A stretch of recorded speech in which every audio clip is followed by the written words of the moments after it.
call Angelique to share the last part.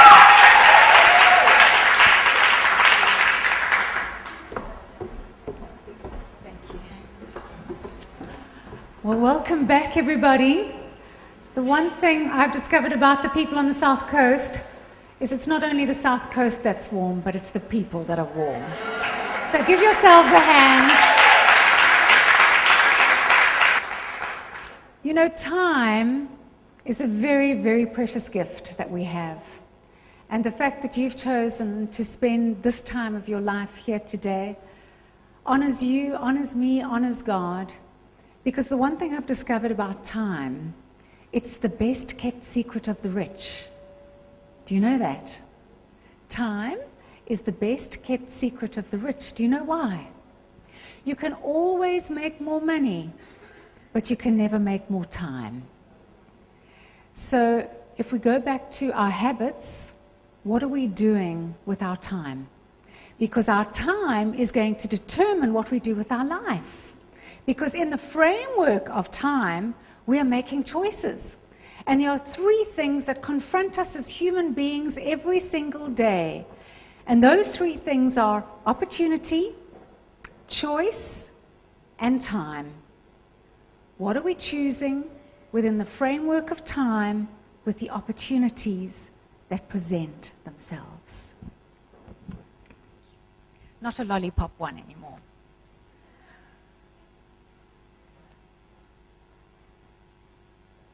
Mother Teresa, a remarkable woman who wasn't afraid of her age. She was a 4-foot-something little world changer, world influencer. And she went on to say, if I didn't pick up the first person in Calcutta, I wouldn't have gone to pick up the other 100,000. Mother Teresa didn't wait for somebody to send her to India. She didn't wait for some board to pass an approval or give her permission to go to India. She arose, she stood tall, she stepped out, and she walked in to her God-ordained destiny. Big things start small. The promise may seem small. The promise may seem far. The promise at times may seem unachievable. But our responsibility is to start. Are we prepared today, like Mother Teresa, like Isaiah, like many people in the annals of history, to say, here I am, Lord, send me. Here I am, Lord, send me. That's what apostle means. Apostle's not some fancy title and some fandangle complex person that God chooses. An apostle is a sent one. Am I prepared to be sent? Is it going to take you out of your comfort zone? Yes. Is it going to stretch you? Yes. Are you going to have to take a risk? Yes. By the way, do you know how you spell faith? You spell faith R-I-S-K. That's how you spell faith. R-I-S-K. Do you know why? Because if faith was easy, everybody would be doing it. But faith is not easy. Faith is a risk. It's faith to get out of the boat and walk on the water. It's faith when God says go and you're saying, hold on a minute, Lord, I don't quite feel ready. It's faith when God says stay and you're saying, but Lord, I'm raring to go. Interestingly enough, the first 2 letters of God's name is go. But still we wait. Now is the time for action.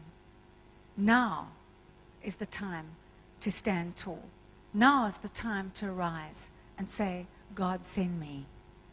Pericles, 400 years before Christ, said this: when we die, what is left is not what is carved in stone, but what is woven into the lives of those we are privileged to touch. Isn't that beautiful? It's not what is carved in stone. Touch that person next to you, because that's a life, a God-given life. And I want you to say to them, I see value in you. I see worth in you. I see love in you. I see hope for you. I see your dream. I see you being. Because God called us human beings, not always human doings. You see, we are first to be before we do. We're first to be before we go. We're human beings. What does it mean to be a human being in Christ? It means that we abide in Him. You know, when I was waiting on the Lord and waiting for God, I don't know if I expected Him to press a magic button. I don't know if I expected some sign writing in the sky. I don't know what I was waiting for. But one day, in the quietness of my soul, I heard the Lord say to me, my life in you is not a project. It is an overflow. It's me in you that you overflow to others. Don't set out on a project, because God's not limited to our time frame. He works on another realm. All He's asking us for is you follow the instruction, my darling, and I'll remove the obstruction. And so when I realized that the greatest foundation for success was a life of intimacy with Christ, suddenly all the effort and the toil and the fretting and the what about Lord and what about finance and what about this and what about that, He just moved all of the obstruction out of the way. Because you see, the blessings do follow those who obey. The blessings do follow those who say, God, I'm locked in with you. Yes, the journey might be tough. Yes, there are going to be mountaintops. Yes, there are going to be valleys. There are going to be challenges. We don't live in a perfect world. But I tell you what, hidden in Christ with your ear to His chest is the most beautiful place that you can be. Whenever I can in a boardroom setting, I always keep a chair open next to me. Nobody else knows. But I say, Holy Spirit, that's for you. That's for you.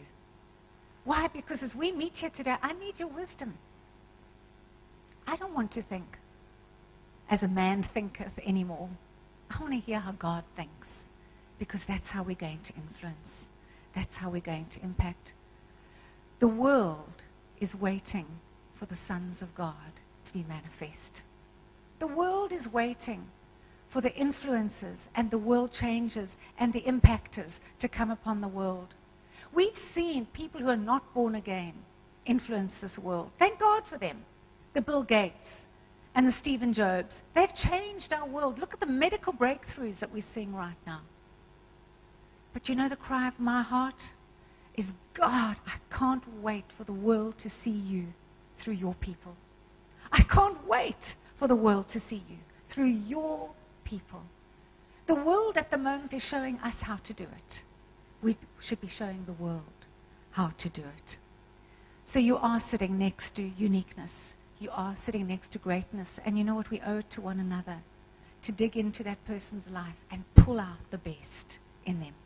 See the potential in them, that power in reserve. And say, now is your time to come upon the world. Now is your time to come upon Ramsgate. Now is your time to come upon the South Coast. Who are you waiting for? Who are you waiting for? You may not think the world needs you, but it does. For you are unique, like no one that has ever been before or who will come after. No one can speak with your voice. No one can say your piece. No one can smile your smile, and no one can shine your light. No one can take your place, for it's yours alone to fill.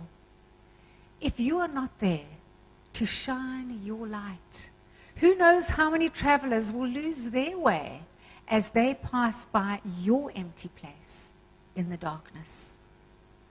Let's commit today to use our one life to make a difference in the world. We need to be the change we wish to see in the world. We can no longer sit on our couches and watch the nightly news and say, good Lord, what is happening in the world today? We can no longer sit and watch the news and say, isn't it terrible what is happening in our world? Because if the church of God doesn't arise to make the change, who are we going to be subject to? I know the master I want to be serving.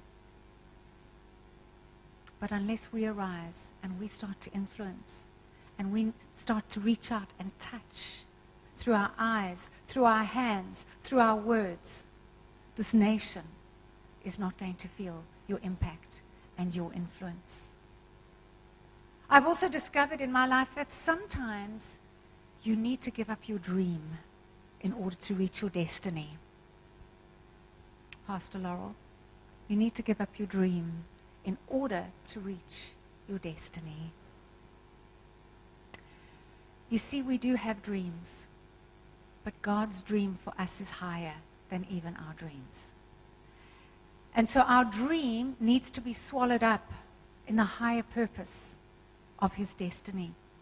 And this became so absolutely clear to me when at one of our work functions, a woman stood up on stage and she said, I had a dream to be a potent, powerful businesswoman that was going to change the economy of South Africa.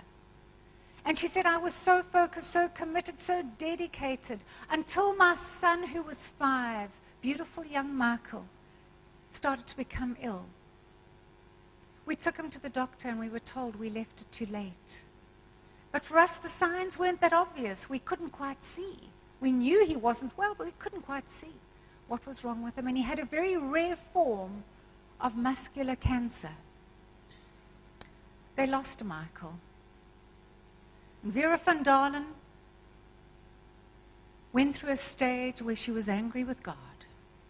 She was angry with life. She was angry with everybody and everything, which is normal. And when she came through that valley of darkness and she started to come up the other side, she looked at it and she thought, if I feel this way, how many mothers are out there feeling exactly the same way that I am? And so she started a cancer research, cancer outreach for children, never been done before in South Africa. She is so fulfilled. She is so walking in her purpose every single day that she stood up on that stage and she said this, I had to give up my dream in order to reach my destiny. I'm asking you today, what is that dream that maybe you need to let go of to step into the greater? God, what do you have for me? God, what is it that I should be part of? What is that purpose that you've put in my life? Because you see, purpose is what has heart and meaning for you. That's what happened to Vera van Dalen. It had heart and meaning for her. Your purpose is that thing that's going to take you beyond the clock, the calendar, the schedule. The thing that you'll stand up and say, Lord, I would do this for nothing. Because that's your purpose that you've put in my life. Because with purpose comes passion. You see, passion is not something we stir up. It's not affirmation. It's not, if I, have the right confession, I'll be passionate. No. Passion comes from purpose.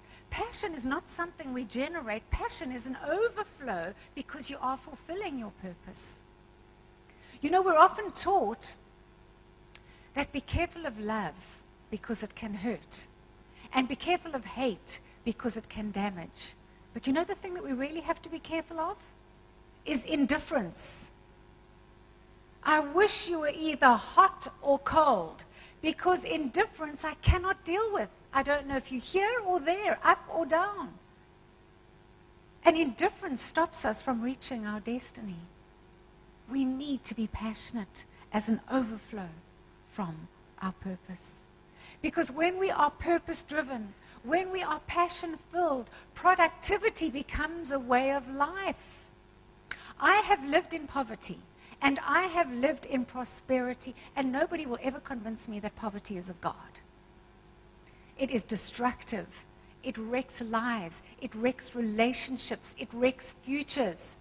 But I also know this: prosperity does not come unless you are productive, unless you are making the most of opportunity, unless you're making the most of time, and unless you're making the most of choice. We are called to be productive human beings. Notice, productive human beings. Because if I'm a productive human being, the doing will take care of itself. It becomes effortless ease because I'm right on target with where it is God wants me to be. And exactly the same for you. What are you holding in your hand that you can offer up as an offering to God to say, Lord, send me with these gifts, these talents? I was talking to the gentleman, Angel, my namesake. The same route, exactly, at the break. And I heard not what his dream is, but what your destiny is. Now, the only way, you see, Angel can talk about that until cows come home. But until he rises up in productivity, in action, that's going to remain a dream. And a dream is just a good idea that swims around your head. We want to transition in this phase from dream to destiny, because that which is in your heart is going to shift this nation. It's going to bring in the multitudes. So we have to make that transition. Do you value yourself enough to say, Lord, send me? Do you value yourself enough to say, Lord, I want to stand tall and arise and be counted for you? When everything is said and done, I do want to hear you say, well done, good and faithful servant.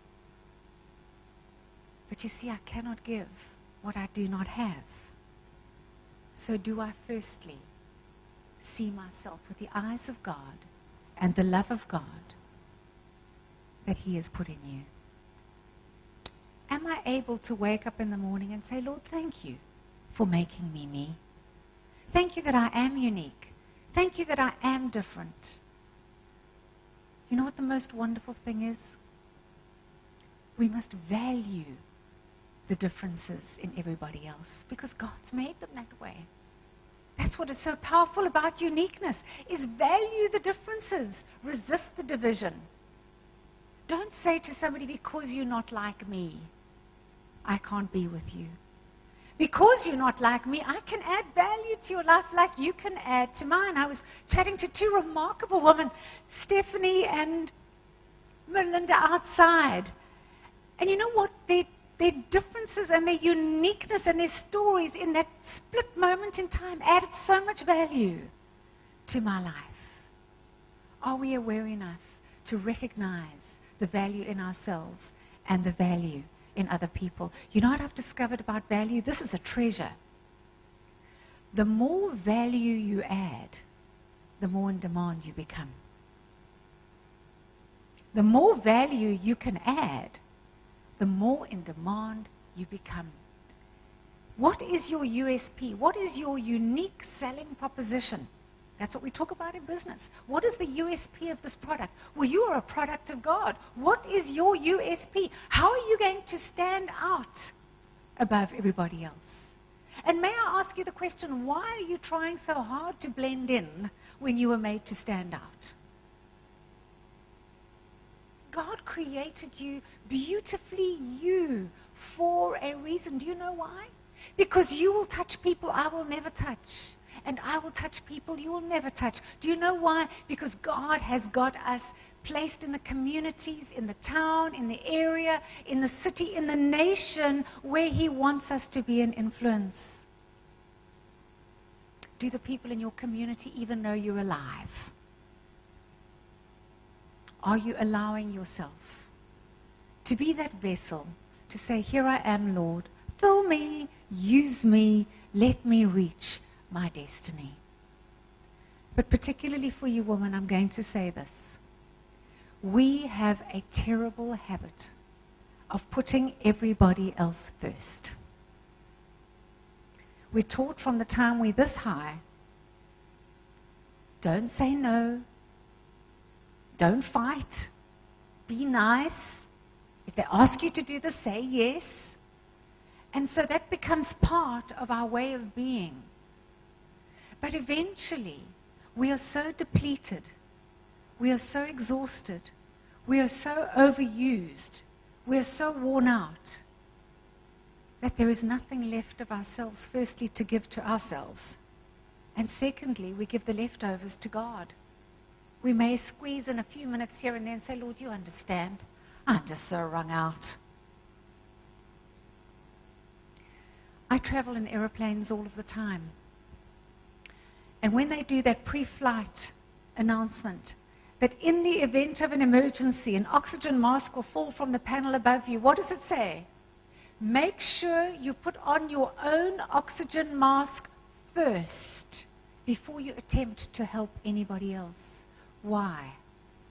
Because if you're not alive, if you're not thriving on all cylinders, if you're not doing the Highland fling, if you're not purposeful, passionate, and productive, you cannot give anything to anybody else. You owe it to yourself. If you want to be a wonderful wife, if you want to be a marvelous mother, a glorious lover, a great friend, a wonderful confidant, a successful business person, you have to take care of yourself first. You can't live off the leftovers.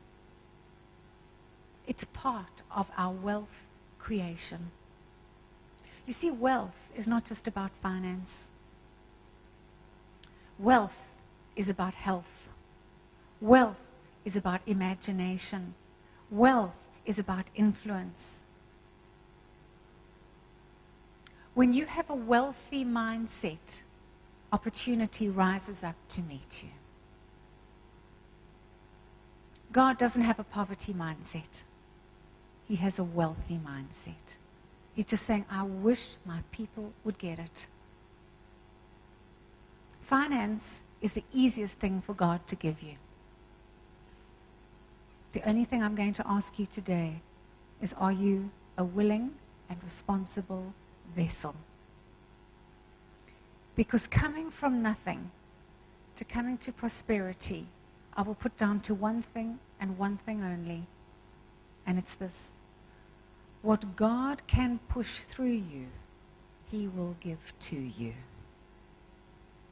What God can push through you, He will give to you. When we hold on to something, we stop the blessing.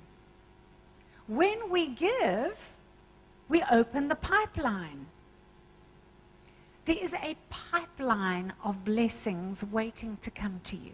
A pipeline. But what happens is, because we make choices that aren't aligned with the Word of God, we make choices that are disobeying the instruction, what happens is all of the blessings pile up in the pipeline, but the valve of disobedience stops it.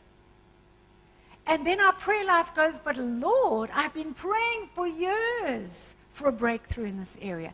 But Lord, I've been praying for finance. But Lord, I've been praying for the job. And God's saying, don't look at me through a magnifying glass. Go look at yourself in the mirror. What do you need to shift? What needs to change? What do you need to release to open that valve so the blessings can flow through you? They will flow to you if they can flow through you. Do we get it? You see, the world will only believe the prosperity of God when they see it flowing through us. They don't see the prosperity of God when we have to have cake sales to raise money. And I'm not saying that disrespectfully. That's not God's highest destiny for us. God has a heaven and an earth waiting to come to you.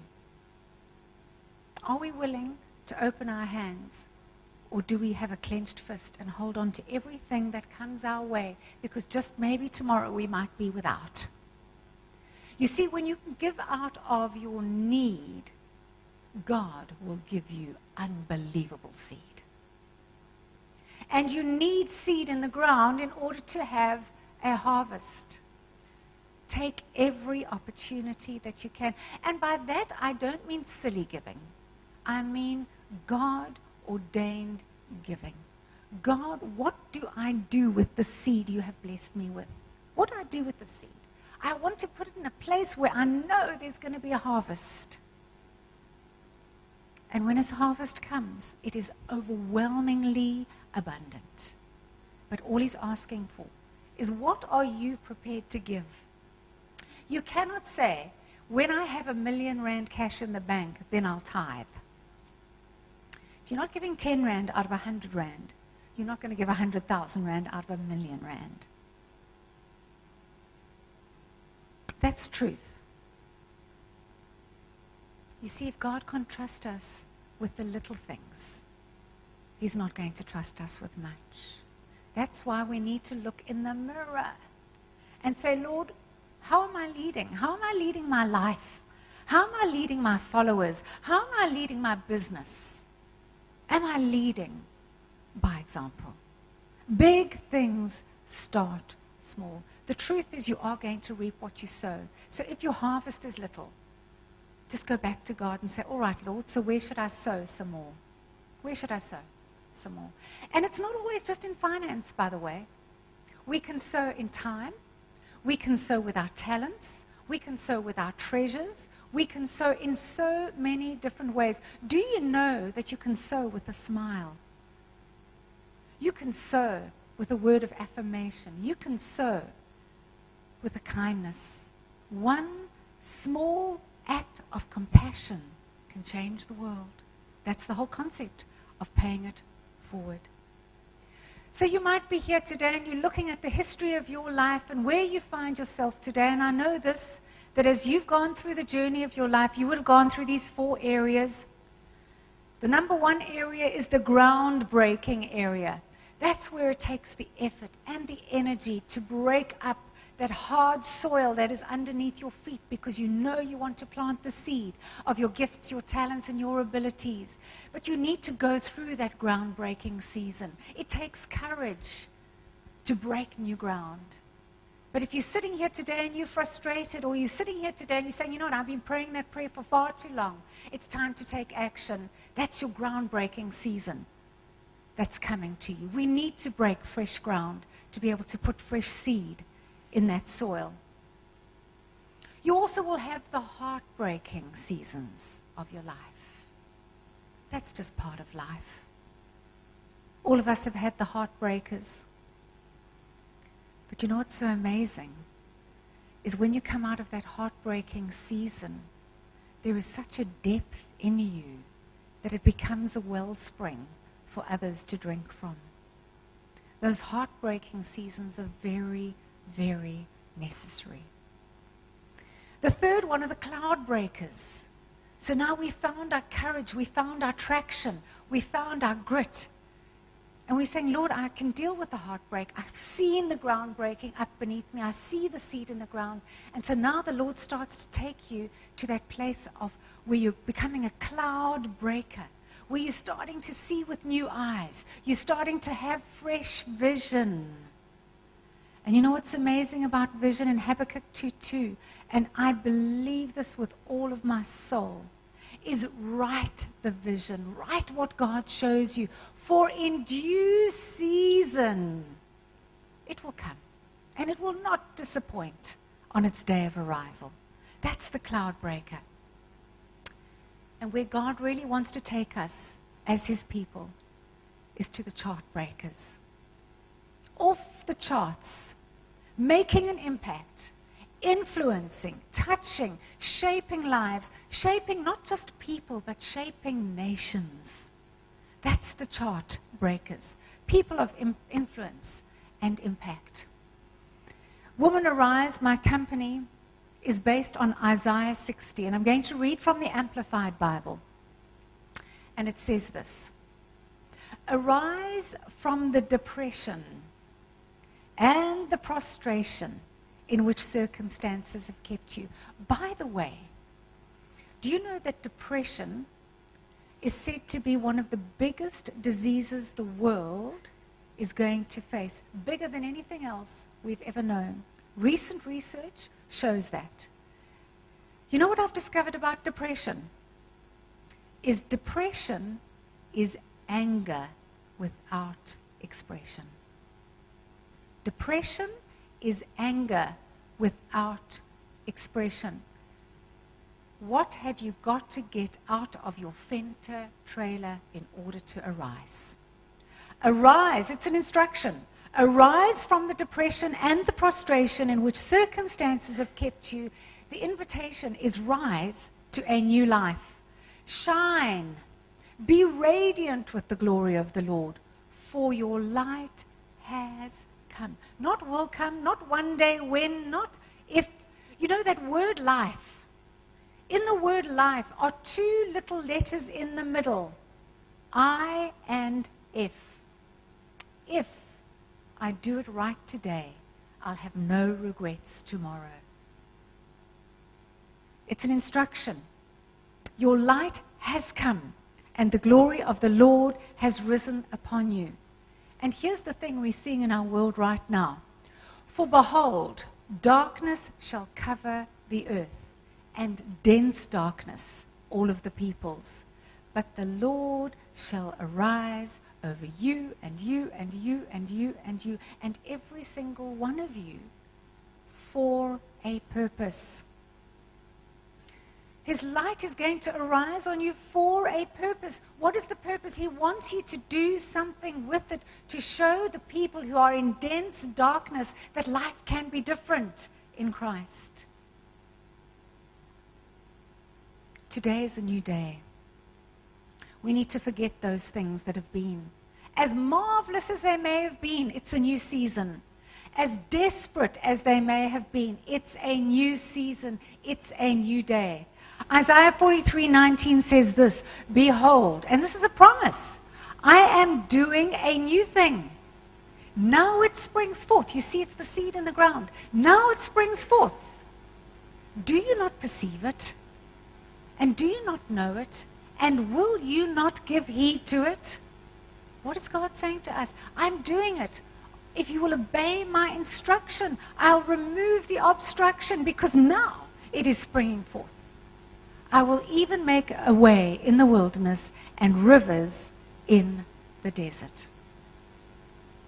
Today is your day. Today is the day to do it a new way.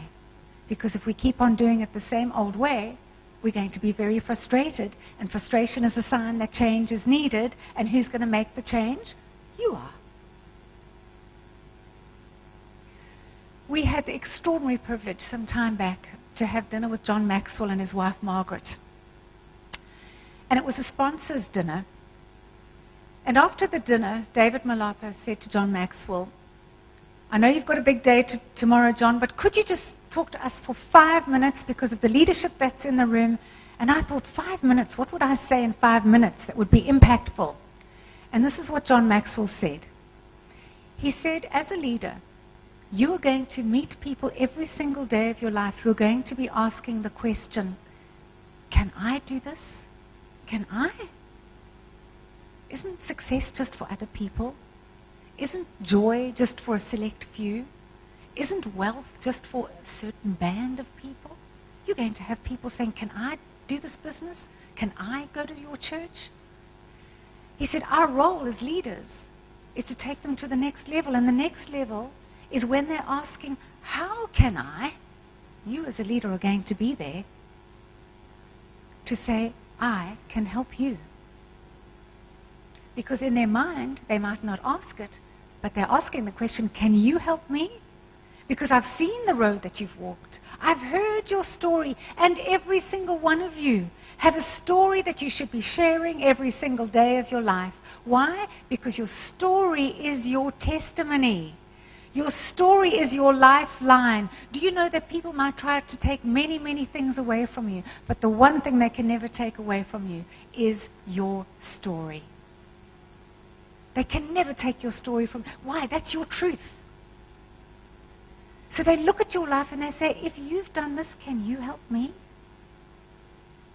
And then our true role as a leader is to get them to the place where they too can celebrate success and they say, I can, I can do this.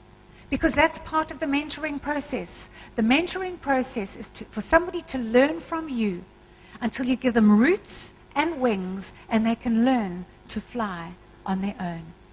Then you put all of those letters together, CANI, and it stands for constant and never-ending improvement.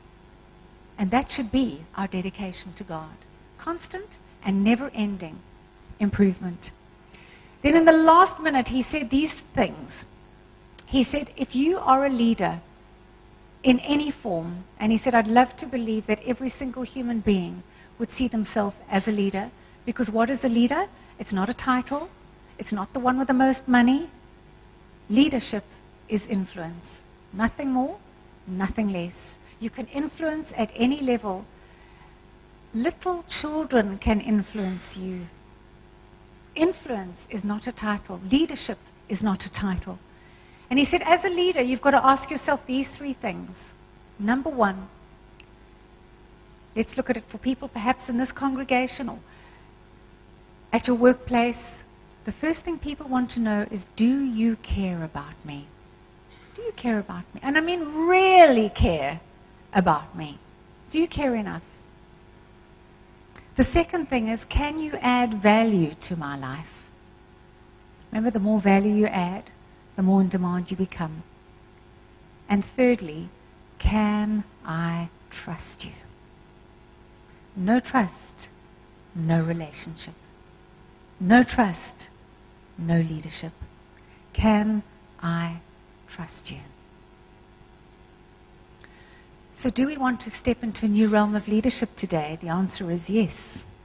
Do we want to step into a new realm of walking in God's, not only his dream, but his destiny for us, his highest order for us? The answer is yes.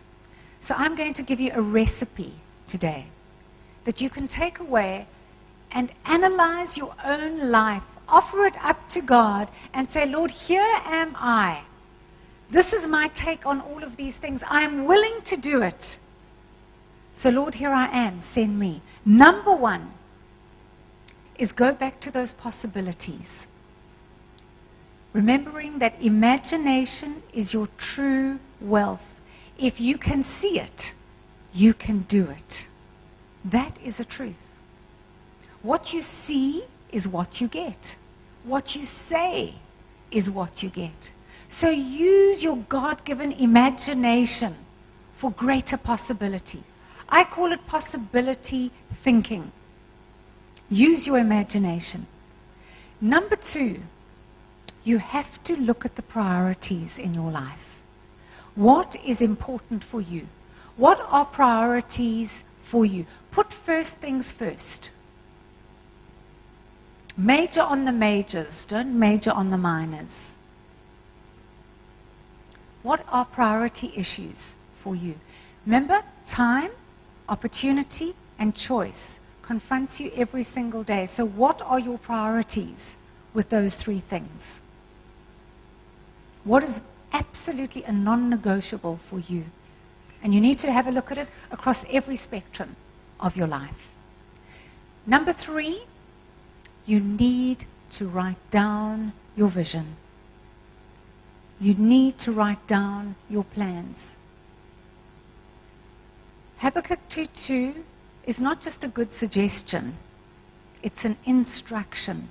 Write the vision. What is the vision for your life? Now you might say, but how do I know that that's God's vision for me? Well, he's put destiny in your very DNA. The fact that you can dream it, the fact that you can see it, means it's yours. That's the clue. The fact that you have gifts, talents, and abilities in you that only you can release is your clue. I cannot be a brain surgeon because the moment they dress me up and they put me in front of that person and they start to use the saw on that person's head, I would be useless to man and beast because I'd be flat on the floor. So God hasn't put that in my wiring. But he's put other things in my DNA. And if I know what those things are, I'm able to release them. So your dreams, your gifts, your abilities are there for a purpose. You need to write them down. Number 4, this is what separates the woman from the girls and the men from the boys, is you have to take action. Any action. But take action in the direction of what you have written. Otherwise, it's going to be a good idea that just swims around your head. No business can run successfully without a business plan. Because if you don't know where you're going, how are you going to lead people? As a visionary, you need to know where you're going, and God's given that insight to every single one of us. So we need to take action. I call it the big picture theory. This is the big picture. If I know what's on my plan, I have to hold myself accountable every day and say, is what I'm doing today taking me a little bit closer to my big picture? Because I'm either going towards it or I'm going away from it. But it's going to be my action that's going to get me there. The next one is the missing link today, unfortunately, in our world, and that is commitment. The truth is, everything nice has its price. Are we prepared to pay the price of commitment? Or when the going gets tough, do we just jump ship and say, oh, maybe that wasn't such a good idea, actually? Are we willing to have commitment? The second last point is courage. Courage is not the absence of fear. Courage is doing it despite the fear. That's courage. And we need doses of it in this world today. We need lots of courage. Because seemingly there's someone around every corner to try and take you out. We need courage. And lastly, we need to celebrate every success. Even the little ones. We need to celebrate every success with gratitude, with thanksgiving, with joy, with appreciation, with a thankful heart. Because those successes are meant for your enjoyment. And in it all, I love what Joyce Meyer says. She says, God will help you be all you can be, but he will never let you be successful at becoming someone else. Shall I say that again? God will help you be all you can be, but he will never let you be successful at becoming someone else. I'd say we need to celebrate our lives. I would say we need to celebrate how God has made us to be. We need to be John 10:10 people. I came that they might have life, abundant life, overflowing to the full. That's God's plan. Not a project. The life of Christ in you until it overflows. So we have a book full of promises. What did I say at the start this morning? Promises are there to give us a reason for expectation. What are we going to do with all of those promises today? I don't know where you found yourself in life. I don't know where you find yourself today. I don't know what the circumstances are in your life. But I will guarantee you this. If you will trust God in the process of your life, because it is a process, he's taking us from glory to glory. He just has to dust off some of the stuff out of our lives. He has to clean us up and shine us up. If we will trust God in the process, we will be amazed at the result. Are you today willing to take the risk? Are you willing to take the risk to get out of your rut? Because you know the problem with the rut, it's like either a groove or a grave. You choose. But either way, it's not taking you higher. It's taking you lower. Are we prepared to take the risk of faith and say, Lord, here am I, foibles and all, far from perfect, But will you send me anyway? Because I want to be part of the advancing of your kingdom. I want to be part of the revival and the revolution and the transformation that is coming in this world. Is it going to have a price? Yes, it is, but I'm prepared to take the risk. Are we prepared to have the right attitude? Because attitude is a choice, you know. It doesn't just happen on its own. We choose our attitude every. Am I prepared to choose the right attitude every single moment of my life? Because it is not just a saying, it's a truth, that your attitude will determine your altitude. It will take you up or it will take you down. The choice is yours every single day. And let me encourage you with this, that you need never be a victim for anybody, ever, in your life, ever again. Jesus came to set the victim free. And he came to give us the victory. So that is something that we must choose to walk in every day, whether we feel it or not. You see, faith is not about feelings. Faith is about choice. It's about making the choice to have the right attitude, to do it afraid anyway, but to do it and to not be a victim. There are too many people in your life that would love to make you a victim. But you've got to look at that and say, that is not my portion. It's not my portion. I know that victory is mine. And I'm going to walk in it every single day. I'm not going to look at the circumstances. I'm going to look beyond the circumstances. And most importantly, are you enthusiastic about your life?